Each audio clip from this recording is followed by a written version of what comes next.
পরাশক্তির বিরুদ্ধে গণ আন্দোলনকারী রাষ্ট্রের অনুবর্ত ব্যক্তিত্ব হাদিকে ওপেন কিলার কিলিং করার পরেও প্রশাসন তার নিরাপত্তা দিতে পারে না, খুনিকে খুঁজে বের করতে পারে না, খুনি কোন রাস্তায় গেছে তা খুঁজে বের করতে পারে না।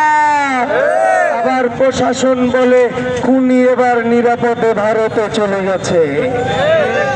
আমি এই দেশের রাষ্ট্রীয় দায়িত্বশীলদেরকে বলবো যে সকল প্রশাসনে পুলিশ, গোয়েন্দা সংস্থা এবং বিভিন্ন রাষ্ট্রের পাহারাদাররা এদেরকে হাতে চুরি পরিয়ে দিন, আমাদের প্রশিক্ষণ দিন। আমরা এই রাষ্ট্রকে আধিপত্য মুক্ত করব, আমরা এই রাষ্ট্রকে ভারতের রোশানল মুক্ত করব, আমরা এই রাষ্ট্রকে পশ্চিমাদের রোশানল মুক্ত করব। আমরা চাই না আর কোন হাদি অকাতরে তার জীবন বিলিয়ে দেয়। আমরা চাই না আর কোন বোন রাষ্ট্র নিয়ে কথা বলায় তাকে ঘরে স্বামীর সামনে ধর্ষণ করা হোক। আমরা চাই না আর কোন শ্রমিক সে সাধারণ জীবন যাপন করার অপরাধে, চাঁদা দেওয়া না দেওয়ার অপরাধে তাকে পাথর নিক্ষেপ করে হত্যা করা হোক। আমরা চাই না আর কোন আলেম ওলামা রাষ্ট্রকে হেফাজত করার দরুন দেশপ্রেম বুকে নিয়ে রাজপথে আসলে তাকে টেররিস্ট বলে জেলখানায় বন্দী করা হোক।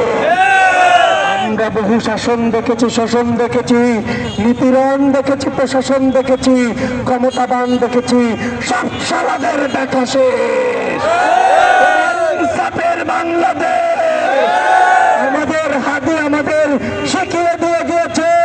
আমি আমার সন্তানকে কাঁদিয়ে এসেছি, কারণ আমার ভাই শিখিয়ে গেছে স্ত্রী, পরিবার, পরিজন, সংসারের উপরে রাষ্ট্রকে নিরাপত্তা দেওয়ার দায়িত্ব প্রত্যেকটা নাগরিকের।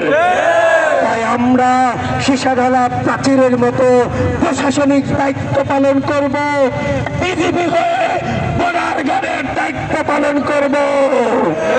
সমস্ত আগ্রাসন মুক্ত করে এই রাষ্ট্রটাকে প্রকৃতার্থে একটি স্বাধীন, সার্বভৌমত্ব, ইনসাফ ভিত্তিক রাষ্ট্র হিসেবে গঠন করব। আশাবাদ ব্যক্ত করে প্রত্যেকটা ইনসাফকামী তৌহিদি মুসলমানদেরকে নিজেদের জীবন রক্ষার জন্য পূর্ণ প্রস্তুতি এবং প্রশিক্ষণ গ্রহণ করার দাবি রেখে শেষ করছি।